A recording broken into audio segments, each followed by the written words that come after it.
Hey, thanks so much for being here. My name's Shane. You can take a seat because I know you're tired. You just burned 1,000 calories in that song, dancing around, clapping. We're really glad that you're here. Thanks for hanging out with us on Sunday morning. Well, it's kind of morning. It's afternoon now. You're the smart crowd.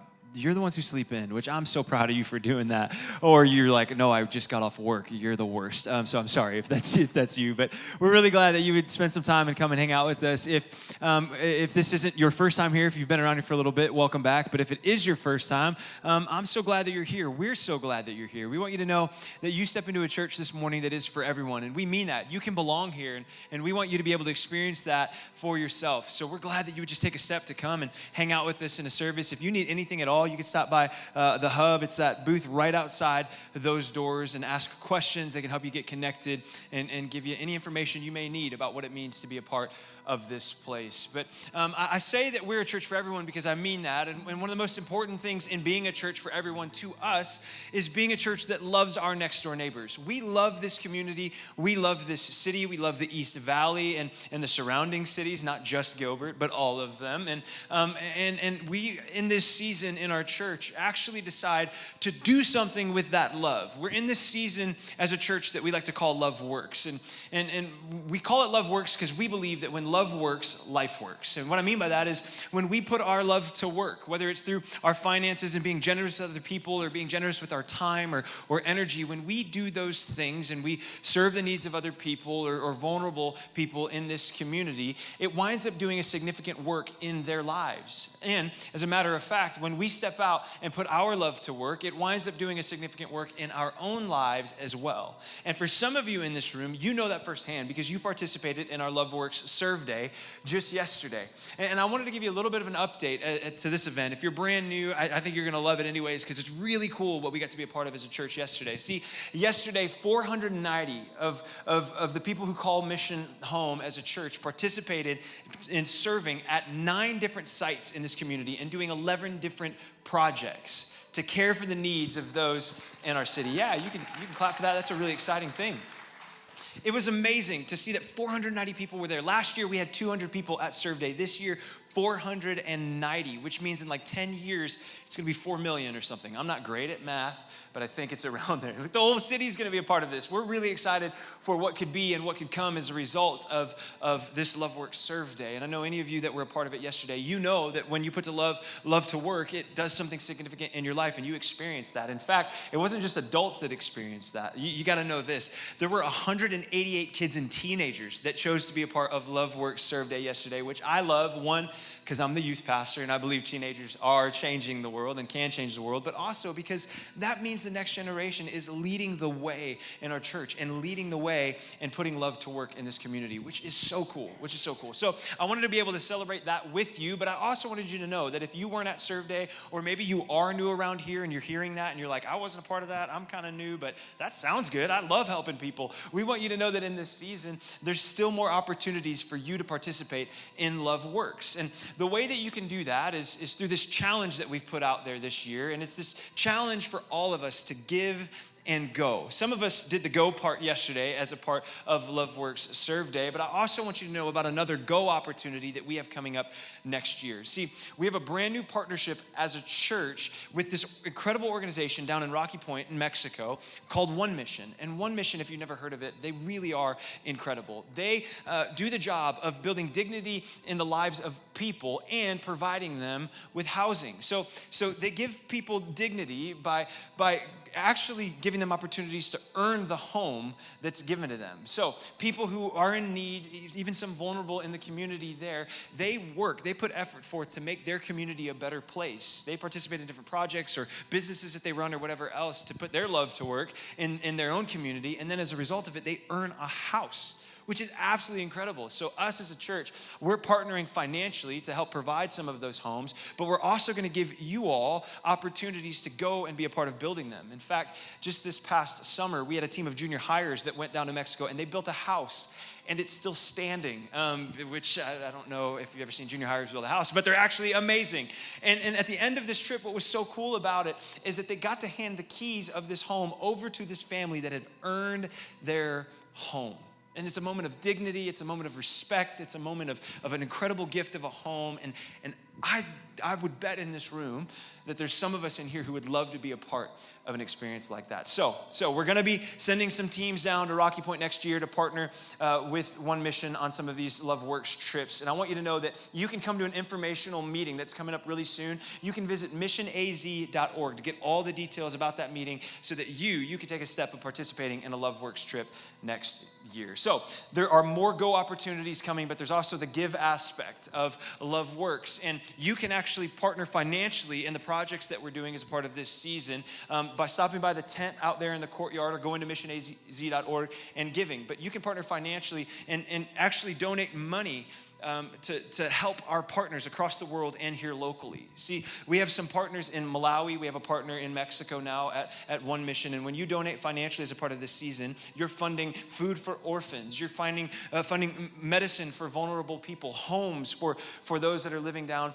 in Rocky Point. So 75% of what you donate is going to go to our global partners across the world, but 25% is going to go here into this community, to our 4 local partners. Some of you served at some of those partners just yesterday. But when you donate, when you're generous with your finances and you put love to work in that way, what winds up happening is something significant that lasts beyond a moment, that lasts beyond the money that you may be missing for a minute, and actually does a significant work in the life of somebody in need. So we'd love for you to partner with us in this season. Love Works is a really special time around here. If you have any questions about anything that I just said, you can stop by the tent out there after service and they'll give you all the information you need. And this is such a big deal around here at Mission that it's not just projects we're a part of. We're actually in the middle of a series called Love Works, where we're talking about how you can put these things in action, how I can put these things into action on a daily basis, how we can put love to work on a regular basis in our lives. So in just a moment, we're going to continue to sing together, but I want to tell you that we have somebody really special here to continue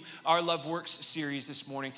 We have a guest speaker. His name is Mike Foster, and he's an incredible communicator, incredible leader, incredible author. Just to age him a little bit, I've been following him since high school, and what you need to know about this guy is that everything I've heard him say, everything I've seen him do, there's an organization he runs called People the Second Chance, which what a great name. Who doesn't want to be a part of that? I know I've needed way more than second chances in my life. And that's just his heartbeat. That is his passion. He is for people. And every time I hear him talk or read anything that he's done, I'm challenged to go and be for people in my community and be for people that I might often be tempted to overlook. I wanted to tell you about his brand new book that's out. It's called You Rise Glorious. It's an incredible book. You can hop online and find that. And most places books are sold. But he's an incredible guy. And I think you're going to be better for what he has to say. And you're going to be challenged in a really, really positive way to go and put your love to work in this season. But before he's up here, I would love for you to do one thing, and that is stand up, because we're going to continue to sing right now. So if you would stand, and I'd love for you to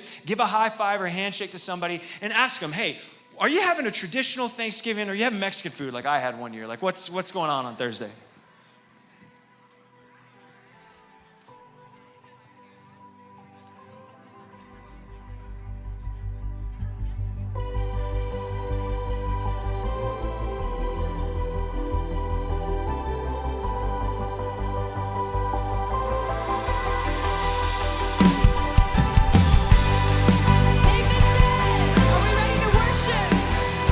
Have we come with full hearts, loud voices, and energy?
You came to the world you created, trading your crown for a cross.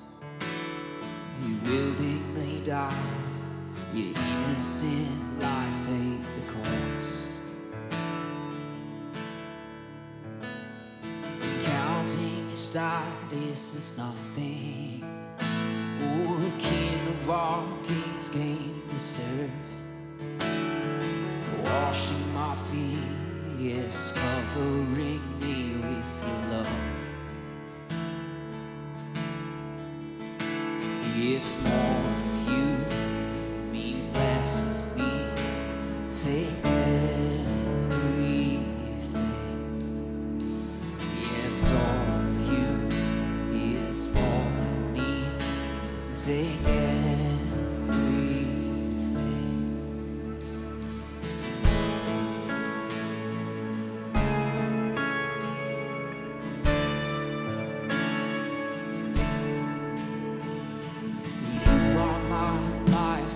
Treasure, oh, the one that I can't live without.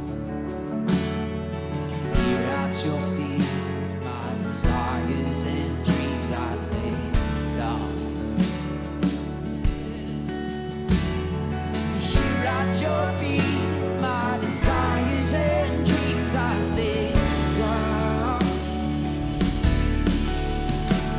If more of you means less of me, take everything. Yes, all of you is all I need. Take everything. If more of you means less of me, take everything. Yes, all of you is all I need. Take everything. Oh, Lord, change me like only you can. I'm here with my heart in your hands. So Father, I pray, make me more like Jesus. This world is dying to know who you are. You've shown us the way to your heart. So Father, I pray, make me more like Jesus. Sing that out. Oh Lord, change me like only you can. Here with my heart in your hand. Oh Father, I pray, make me more like Jesus. More like Jesus. More like Jesus.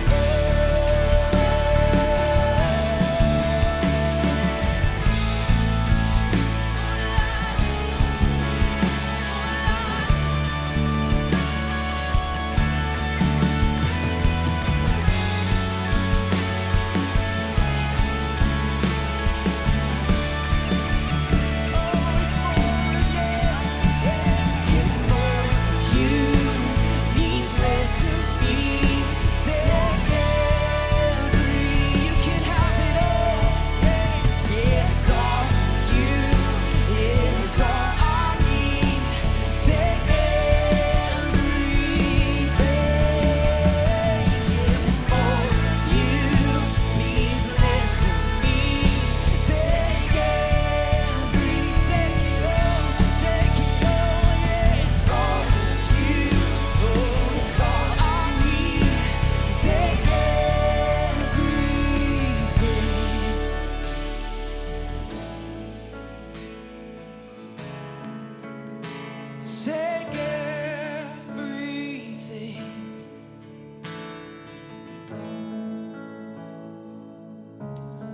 Gosh, we serve an amazing God, don't we?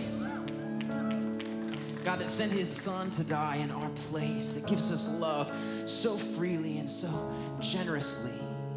So as we continue, I'm going to invite our volunteers forward. You can have a seat, and we're going to continue with a time where we get to give back generously and freely as well. So this time I'll invite our volunteers, and we'll give of our tithes and offerings.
The Bible teaches that we were created by love, through love, and for love. If this is true, love is the key element to both surviving and thriving life. If we are fulfilled in love, we are fulfilled in life. If love works, then life works, not only for us, but also for those around us. This past year, we have seen the love of God show up through the generosity of His people, and we celebrate the impact a community can make by being obedient to showing God's love.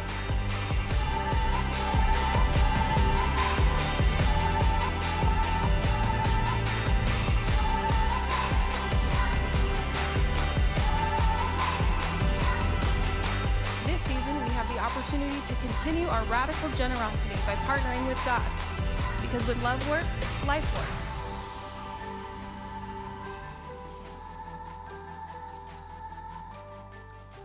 All right. Good afternoon, everybody. My name is Mike Foster, and I lead an organization called People of the Second Chance. And my commitment and my work is just all about helping people build strong lives and relationships. And part of the way that we do that is we embrace the not so perfect parts of our stories. We lean into the pain. We lean into some of the brokenness that has happened in our stories. And whether that happened early on in our families that we grew up in, maybe it happened in a relationship, maybe it happened in a career, but we all have these painful moments that occur in our story. And so often we don't know what to do with it, and we don't know what it means and how to leverage it. And so my work in terms of what I do on a daily basis is just helping people turn their setbacks into superpowers, to help them see that the stuff that didn't go right in their story can become their unfair advantage. I do that through a lot of different ways. Again, I lead an organization called People of Second Chance, but I also write about the topic. I have a podcast called Fun Therapy, where I just help empower people through talking about our stories and the not so perfect parts of that story. I do one-on-one counseling with individuals and train leaders on how to be good heart handlers. I do a workshop in San Diego. So there's lots of stuff going on. But at the bottom line of all of this is that I truly believe that each and every one of us have parts of our lives that right now may feel confused or broken or just opaque. And all of it, I believe God wants to speak truth into it and bring strength through those parts of our stories. I love what the great theologian Mike Tyson once said. He said that everybody's got a plan until you're punched in the mouth. And maybe some of you today have had plans and dreams for your life. You had goals. You had certain expectations in terms of how life was supposed to work or how life was supposed to go. And I get that. And I think we've all been there. And then all of a sudden, pow. like life sucker punches you. It hits you in the mouth, and you're like confused about what you should be doing. You're confused about who you are. And here's what I believe. I do believe that God has something to say about all of that. And he has something very important to say about all of that. So we're going to look at that today in terms of how God can take our setbacks and make them superpowers, how our brokenness can become beautiful. I know in my own story, as I think about my own life, it has been an interesting story. I'm not like one of those guys who stands on a stage or writes books or does podcasts, and it's all sort of theory or ideas or concepts. I tell people all the time that I am both the physician and the patient at the same time. And I am living this out in my own life as I encourage people to practice radical acceptance and radical love in their own stories and take radical responsibility and radical ownership in their stories. Like as I talk about those things, I am living that out in my own life. And let me explain what that means. So for me, I have literally hit a rock bottom moment in every decade of my life. It started out the first decade of my life where I was sexually abused by a family friend. Anybody who's experienced that, or whether it be physical, sexual, verbal abuse as a kid, you understand that has ripple effects into your life and into your story. And for me, it was like an atomic bomb going off at the beginning, when life was supposed to be safe and loving and fun. It was anything but that. It was confusing. It was shameful. There were secrets. And that was my first rock bottom moment. And still, even as an adult today, still dealing with some of the repercussions of those events, but also allowing God to transform those events and to heal those events and bring hope to those events. I also think about a time when I was 19 years old. I was at the Colorado River. We were on this youth retreat, and I was driving a power boat, pulling a skier, and we're going down the river, and I'm behind the wheel, and I began to turn the boat into what I thought was clear water. But it wasn't clear water. There was another skier who had fallen and was waiting to be picked up by his boat. And he was in my direct path as I began to turn the boat, and I wasn't able to turn in time because of the speed and seeing him too late, and I actually hit him. And I didn't just sort of bump him, brush by him. I literally ran over the top of this water skier, where the propeller of the boat hits his arm, hits his head. It was a horrific accident. They would medevac him out to the hospital. He'd barely survive. He'd be permanently disfigured to his arm. He'd suffer some brain damage because of the impact and the blow when the propeller hit his head. It was a rock bottom moment. And sometimes rock bottom moments have trapdoors where you thought you couldn't go any lower, and then all of a sudden, bam, it goes even lower. I remember there was a lawsuit around this accident. I remember being prosecuted by the district attorney for reckless operations of a boating vehicle. Not because it wasn't just a complete freak accident, it was, and there was no alcohol involved or anything like that, but because of the damage that I had done on the water that day, the district attorney pressed charges. And I think these sorts of moments and these sorts of situations that happen in our stories, they're not unique to just me. I think all of us know what it's like to have things happen in our story, or things that we do, or things that we said, or actions that we made where we wish we could just take it back, right? Wish we could rewind that or hit the, where's the redo button? Boom, I'd love to hit it in that moment. Let me get another shot at that.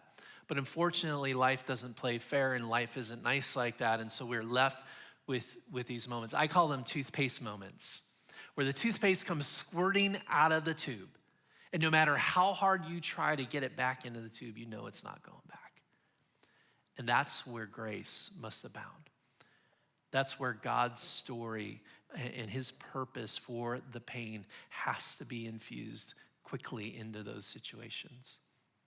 And so as we're living this out and talking about this, I just want you to know that this is real for me. And by the way, like I'll be the first one to admit, like I'm just like a hot mess at some level, but with a hot message, okay? And I'm still like, I do 2 hours of therapy every month. I'm in a 12-step CODA group. Like I'm still figuring this stuff out, okay? And I'm still working it out. But you also need to know that I'm not ashamed of my story. I'm not ashamed of who I am. I don't look at my life and go, don't tell them that. Don't say that. Because what I've found is that as I share my story, I become more free. And as I share my story, my prayer is that you could become more free too. Because here's the deal. Like you and I, we have been rescued to be a rescuer. See, this community that we live in, the neighborhoods that we live in, the places where we work, there is a lot of broken people. And there's a lot of hurt and a lot of sadness and a lot of darkness. And God is calling you and I to bring our gifts, to bring our stories, to bring our not so perfect parts, and to empathize and have compassion and stir hope and bring love and to remind people that it's gonna be okay. I teach a workshop in San Diego where I train leaders and train individuals like how to be good heart handlers and to love people well and do good coaching and counseling. And one of the things I always tell them is that the most powerful words you could ever say to anybody who's suffering or hurting or having a bad day or having a bad life is the words, me too. I know what it's like to have been there. Me too. I know what it's like to feel hopeless. I know what it's like to feel despair. I know what it's like to lose a child. I know what it's like to struggle with addiction. I know what it's like to have a mental health issue and to work through that. We all have parts and pieces of our stories, and when we can show up for somebody at a Starbucks, when they're sitting in our living room, or at the workplace, and just bringing those two holy, sacred words, me too, it shifts something in people. And so as we think about how love works and how we play a role in love working well, it has to be integrated with your pain. It has to be integrated with the things that you believe are worthless or shameful, or the parts of your story that you'd rather just forget, or the things that you just would love to slip into the closet, never to be seen from again. But that's not the way it works. That's not how you turn your setbacks into superpowers.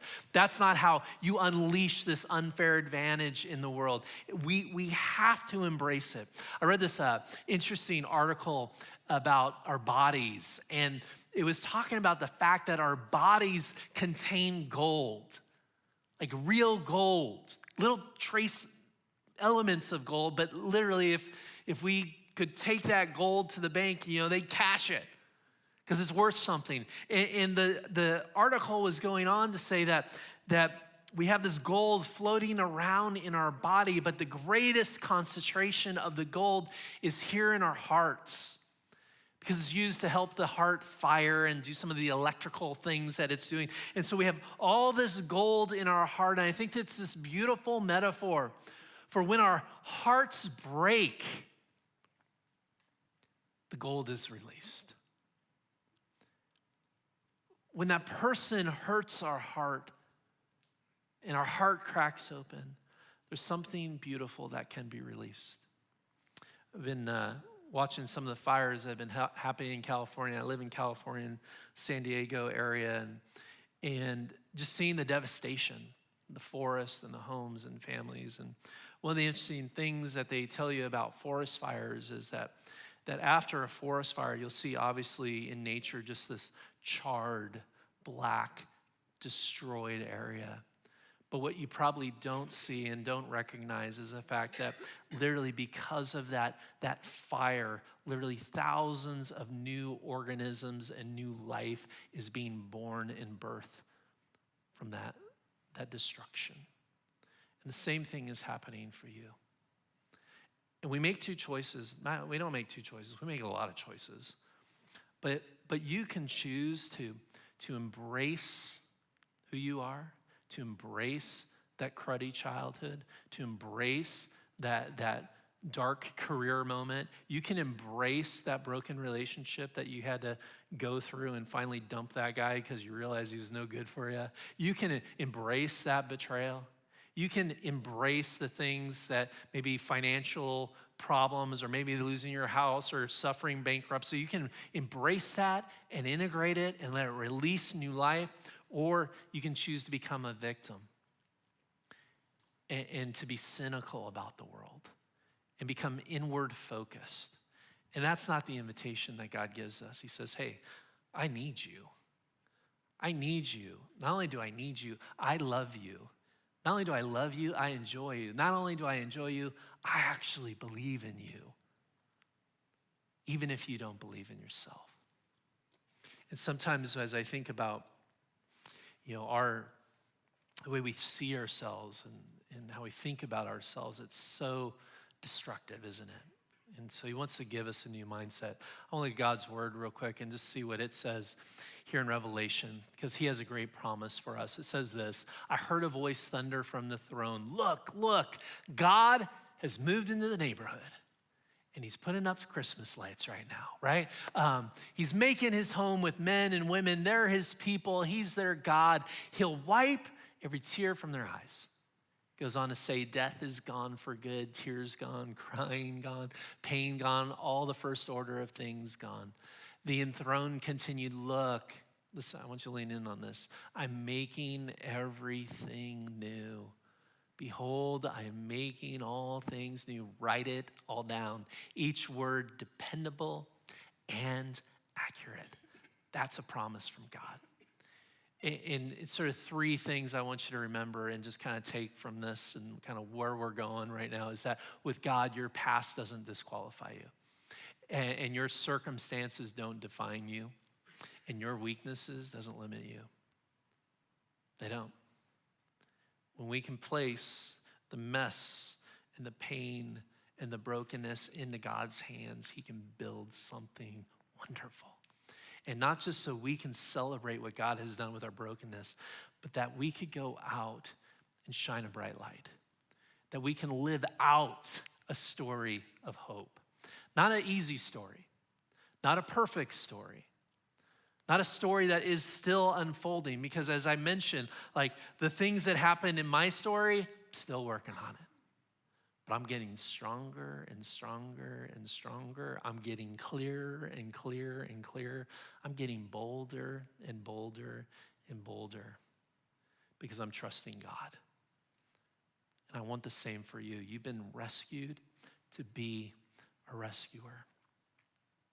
And the problem is, I think there's a lot of us today who we don't know who we are, right?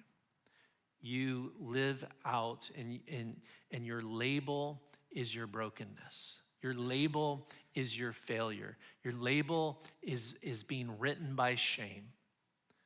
God says, stop it. Don't you know who you are? You're mine. You're a son and daughter of God. You are worthy. You are free. You are forgiven. That is who you are. And so let's start living that way. I heard this really cool story about a guy named Jeremy Brown. And Jeremy played for the Diamondbacks, AA Diamondbacks player. He's a 240-pound infielder, so he's a big guy. And he wasn't very agile. He wasn't great on the bases, but man, he could hit the ball and was working his way up into the big leagues, right? And so he gets up at bat. Jeremy gets up at bat, and he swings and he hits the ball and he cranks it out to center field. And as he starts to make his way to first base, he thinks, okay, maybe this is the moment. Maybe I can go for extra bases here. Now again, he's 240 pounds, not overly agile, But he's like, this might be my shot to go for second base. And so as he's hustling down the base path, he makes his way, hits first base and starts to go for second, and he trips and he stumbles and he falls flat on his face onto the ground, and he's panicked now because he doesn't want to be thrown out. And so he is on the ground. There's a great YouTube video. You can watch this. He's on the ground and he literally crawls back as fast as he can on his belly back to first base. And then something remarkable happened. The first baseman from the other team looked down at Jeremy and says, "Keep running." Jeremy looks at him kind of confused. The first baseman goes, "Keep running. You hit a home run. You cleared the fence by 60 feet. Keep running." Why am I telling you that story? Because I think a lot of us live our lives crawling back to first base because we haven't realized that we hit a home run. We haven't realized that God is with us. He is for us. He is making all things new. You don't have to crawl on your belly thinking that you did something wrong, thinking that you're some failure, that you had made a mistake. You have hit a home run, so live that way. Head up, shoulders back. Go into the places of this world that are hurting and need you. Not feeling insecure or fearful or feeling like you have nothing to offer. You do have something to offer. It is your Me Too moment. It is your Me Too story. It is you living in the darkness and the lightness all at the same time, and letting God surprise you. And so this idea of who we are, man, I see this happen over, whether I'm counseling, whether I'm talking with friends. I was at a workshop just last week in Dallas, and I was with a woman, and she came up to me in between the breaks, and the first thing that she said, like literally, the first thing that came out of her mouth was this, saying this about herself. She goes, "Well, I'm not very deep, but," and I'm like, "Well, hold on. I'm like, why would the first thing out of your mouth be what you're not? Why would you say that about yourself? I'm not very deep." And she goes, I don't know. It's the only thing that I do know about myself. And I'm like, well, let me tell you, you're more than not being very deep. In fact, I'm actually not even that interested about what you're not. I'm only interested about what you are. And I think this happens over and over and over in our lives. We lead with these stories and say, well, I could never do that. Or I'm not very deep. Or I'm not very smart. Or I'm not very good with relationships. Or I'm not very strategic. Whatever the I am not statement, let's stop it. Because when we live that way, when we talk that way, when we sort of proclaim things, these types of things about our life, it's us crawling on our bellies back to first base. So stop it. Let's talk about who you really are. I want to do a little doodle here. I love doodles because I think they just help us understand things. But I want to answer this question, who am I, with a little doodle. And it looks like this. So at the core of who you are, and the core part of your identity is simply this. You are made in the image of God. Okay? You reflect his qualities, his characteristics, his goodness. You're a reflection of him. You're made in his image. Every single human being on the planet made in the image of God. Second part of your identity is that you're the beloved. Think of this like your brand. Think of this as if you were to carry around a card, like you do a business card, what would the title be? It'd be, your title is beloved. And your role in the world is to allow yourself to be loved, okay? Beloved, the beloved. And that's who he calls us. We are his beloved. So it's a core part of our identity. A third part of our identity is our strengths and our gifts. Gifts, there we go. And this is where everyone's unique at this point, where maybe all of us, not maybe, we all are made in the image of God and we all are the beloved. The strengths and gifts in this room are unique. They're different.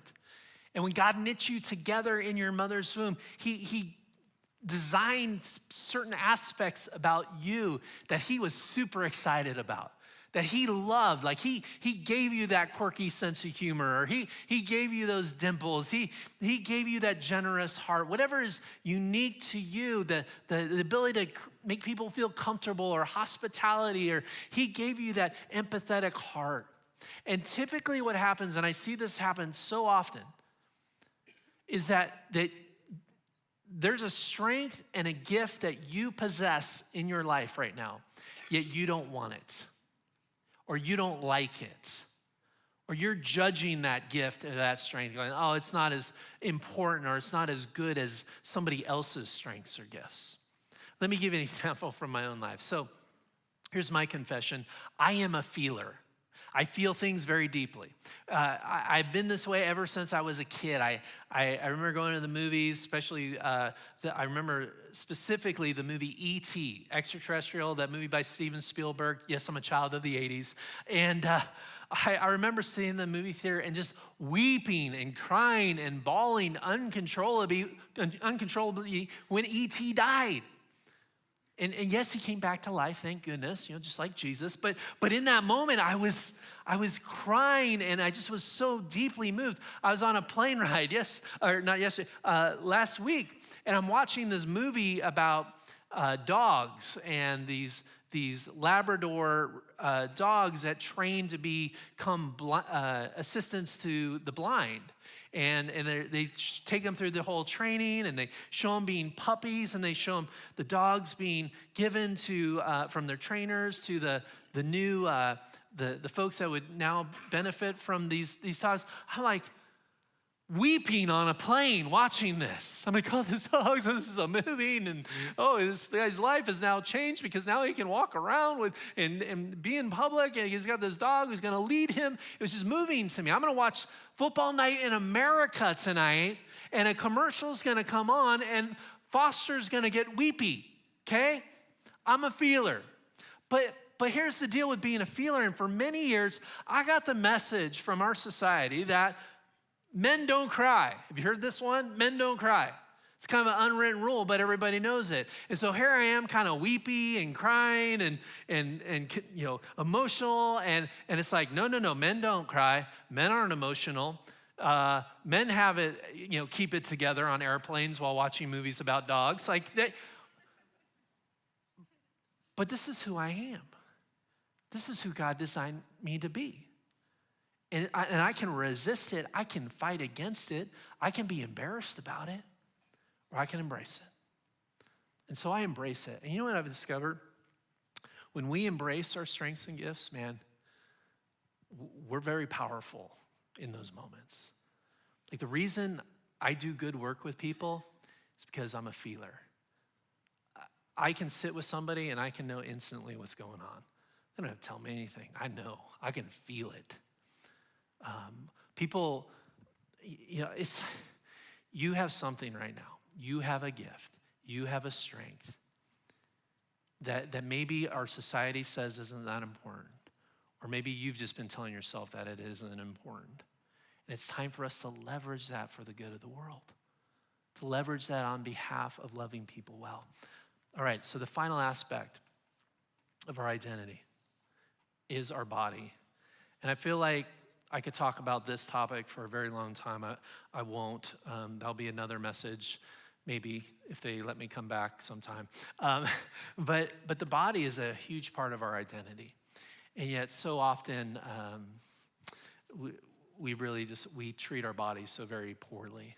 In fact, when we're feeling unworthy, or when we're feeling shame, or when we're feeling stress and anxiety, what do? we actually attack the body, right? And whether it's be self-injury or we try to lose 10 pounds so we can feel good enough about ourselves, or maybe we medicate the body and numb it out. But we're attacking our body, and yet our body is such an important part. Like God made you just the way you are, okay? And when we can slip into more acceptance and loving our bodies and loving who we are, loving our strengths, loving our gifts, knowing that we're branded as the beloved and that we're made in the image of God, this is how it's supposed to work. This is who you are. And then the goal is this: letting God's glory shine out through every aspect of who you are. That's what we're going for. And that's how we become good rescuers. And that's how we love people well. And that's how we make a difference in people's lives. Finish with this quick story. There's a woman named Elizabeth Henson, and she was cleaning out her closet, doing some spring cleaning, and she found this old green jacket. It had holes in it and smelled bad. It was this kind of felt material that was sort of out of style by now. And she's like, I'm getting rid of this. I don't wear this anymore. It smells bad. It's got holes in it. And so she takes this green jacket and she takes it out to the garage about to throw it away. And her son stops her and he says, hey, Mom, can I have that jacket? And Elizabeth Henson says, I guess so. If you want it, you can have it. I mean, I was about to throw it away, but it stinks, it's ugly. He's like, no, I want it, Mom.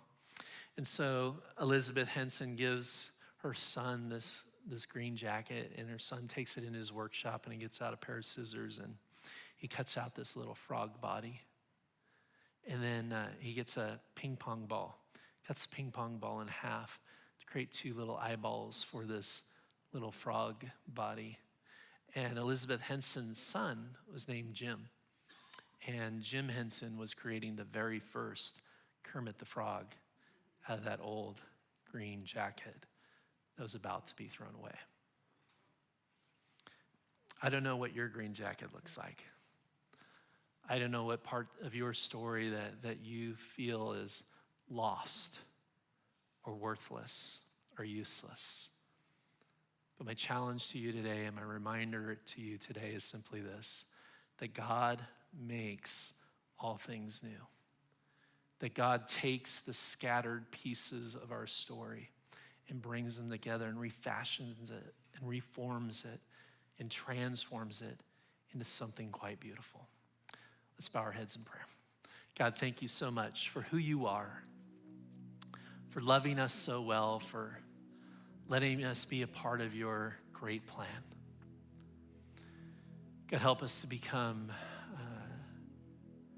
rescuers who are bold, rescuers who are confident in who they are. God, let us live as lighthouses of hope and lighthouses of love in our community. And God, let our stories just be testifying to your great goodness and to your love. God, we place our stories, the not so perfect parts.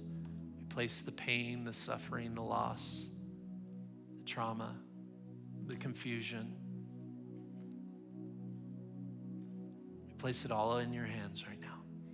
And we pray that you make it new. We love you and we thank you. And it's because of Jesus that all of this is possible. And it's in your son's name we pray, and all of God's people said, amen. God bless you guys.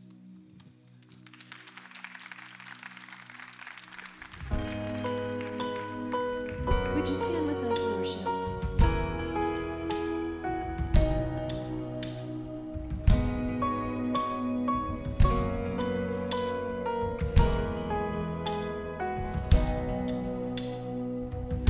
Before I spoke a word, you were singing over me. You have been so, so good to me. Before I took a breath, you breathed your life in me. You have been so, so kind to me.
wall you won't kick down, lie you won't tear down, coming after me. Let him tear down those lies.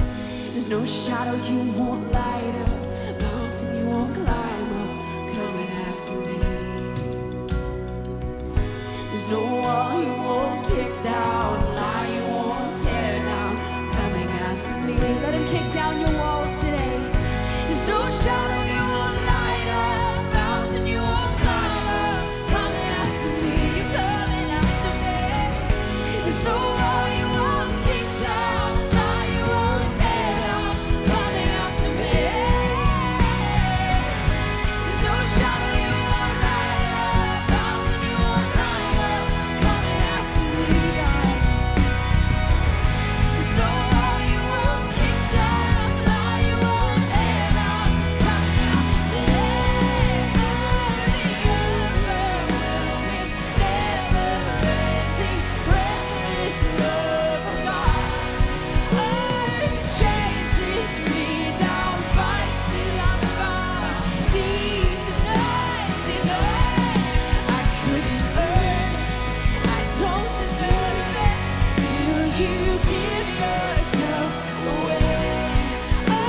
The overwhelming, never-ending, breathless love of God.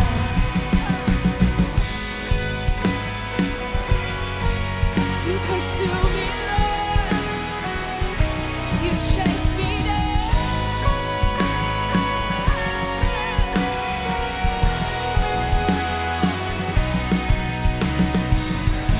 You're coming after me.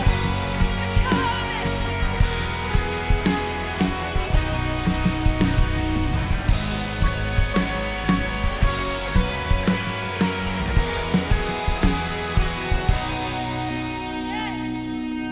Yes, and amen. Are you not refreshed today? Do you not feel that you follow a God of second, third, fourth, fifth chances over and over again? He relentlessly pursues us, and we're thankful for that today. As you're on your way out, if you'd like to respond to the love of God through our Love Works program, we'd love to meet you at the tent and just let you know some opportunities that you can love those around you. We love you, and we'll see you next week.